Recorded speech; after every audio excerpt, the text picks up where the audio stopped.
السلام علیکم ورحمۃ اللہ وبرکاتہ۔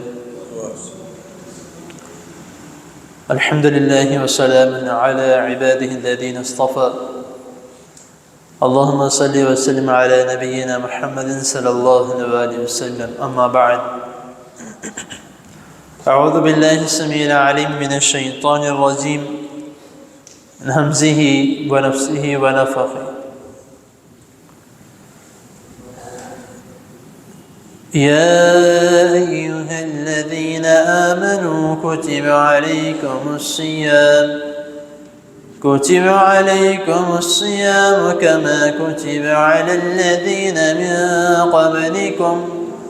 من قبلكم لعلكم تتقون۔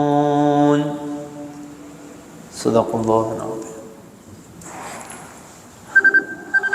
حضرات محترم،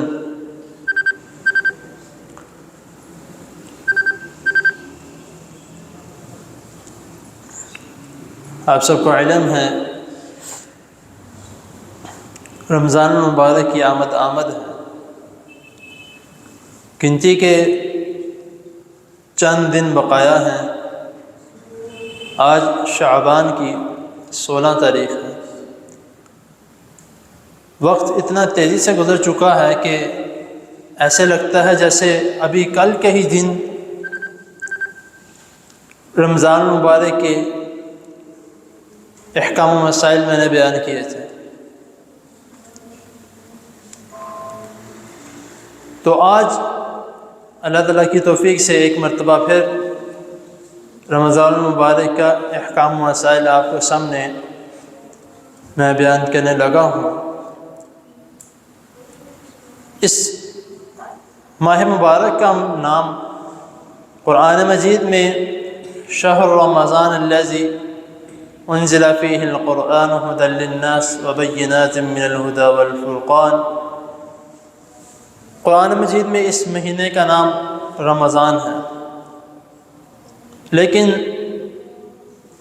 تقریباً سب لوگ اس مہینے کو رمضان ہی کہہ کے بلاتے ہیں، لیکن اس کے چند اور نام بھی ہیں، جس طرح ماہ رمضان، اور اس کو ماہ قرآن بھی کہا جاتا ہے۔ اور اس کے علاوہ اس کے چند نام شہر الصیام، شہر المبارک، شہر العظیم، شہر الموساد، شہر الصبر، یہ نام بھی اسی مہینے کے ہیں۔ اب اس طرح کیوں ہے؟ ماہ قرآن اس کو کیوں کہا جاتا ہے؟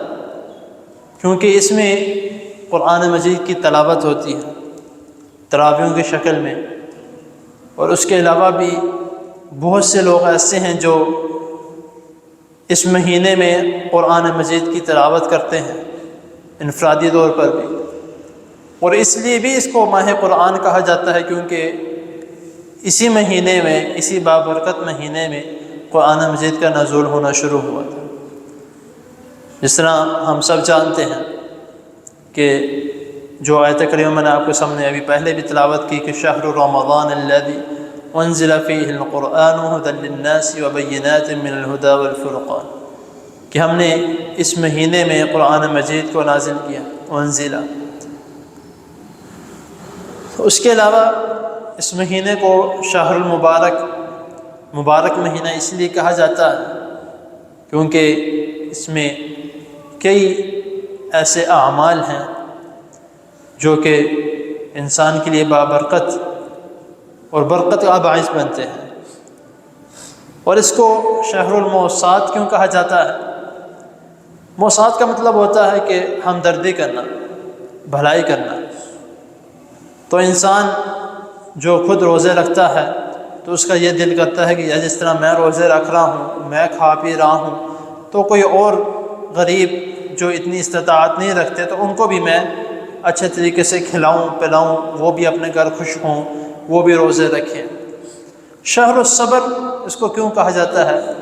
اب کھانا پینا ہمارے لیے حلال ہے، کوئی بھی شخص اس کو حرام نہیں کہہ سکتا اپنے اوپر، لیکن اب کوئی شخص یہ کہتا ہے کہ روزہ رکھ کے کھانا پینا کیوں بندہ چھوڑ دے، یعنی کہ حرام ہو گیا؟ یہ اللہ تعالیٰ نے کیا ہے، انسان کی اپنی کوئی طاقت نہیں ہے، اللہ تعالیٰ کا حکم ہے۔ اللہ تعالیٰ کے حکم کے آگے کیوں کہنا، کس طرح کہنا، یہ انسان کو گمراہی کی طرف لے کے جاتا ہے۔ اللہ تعالیٰ نے جو حکم دے دیا بس اس پر اٹل، اس پر فوراً اس کے اوپر عمل کرنا شروع کر دے۔ تو اس لیے اس کو شہر الصبر بھی کہا گیا ہے۔ شہر الصیام، سیام کہتے ہیں صوم یعنی روزہ، تو سیام صوم کی جمع ہے، روزوں کا مہینہ۔ تو یہ اس لیے کوشش کیا کرے کہ اس کو ان ناموں کے ساتھ بھی پکارا جائے۔ اب جس نے پہلی مرتبہ سنا ہوگا وہ تو نہیں سمجھے گا کہ بھائی کس طرح کے نام تم پکارے، اس کا نام تو رمضان کا مہینہ ہے، تم یہ کیا نام لے کے پکارے؟ تو پھر آپ اس کو بتائیں کہ بھائی اس وجہ سے اس کا نام یہ بھی ہے۔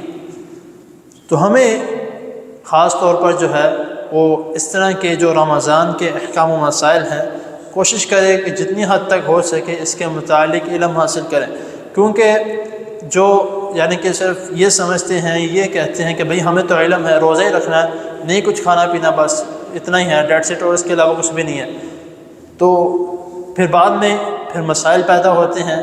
پھر روزہ رکھ کے رمضان کے درمیان میں جا کے، رمضان میں آخر میں جا کے جب کسی مسائل کا علم ہوتا ہے تو وہ کہتا تو ہمیں تو پتہ ہی نہیں تھا۔ تو یہی وجہ ہوتا ہے کہ جب ہمیں پتہ نہیں ہوتا اور ہم پوچھتے بھی نہیں ہیں اور پھر ہم علم حاصل کرنے کی کوشش بھی نہیں کرتے۔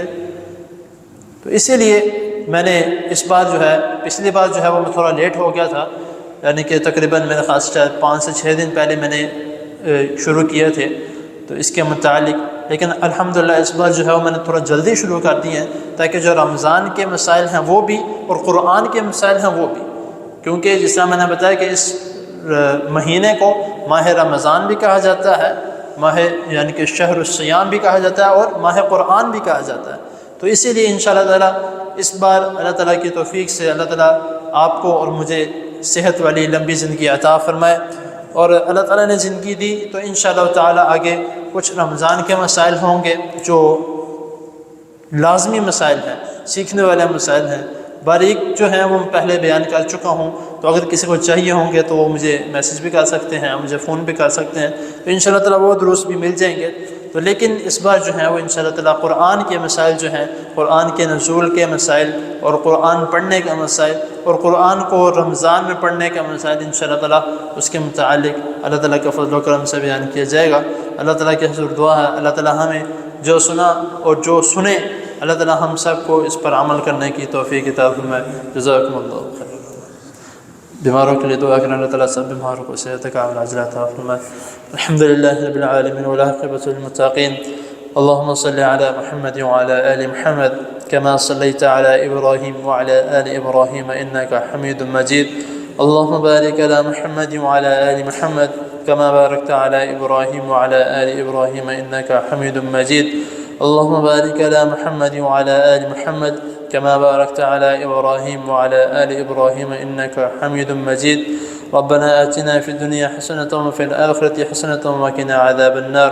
لا إله إلا أنت سبحانك إني كنت من الظالمين. ربنا ظلمنا أنفسنا وإن لم تغفر لنا وترحمنا لنكونن من الخاسرين. يا شافي الأمراض اشف مرضنا ومرضى المسلمين. يا شافي الأمراض اشف مرضنا ومرضى المسلمين. يا شافي الأمراض اشف مرضنا ومرضى المسلمين. اذهب الباس رب الناس واشف أنت الشافي لا شفاء إلا شفاءك شفاء لا يغادر سقما. اللهم انصر الإسلام والمسلمين. اللهم أعز الإسلام والمسلمين. رب ارحمهما كما ربياني صغيرا.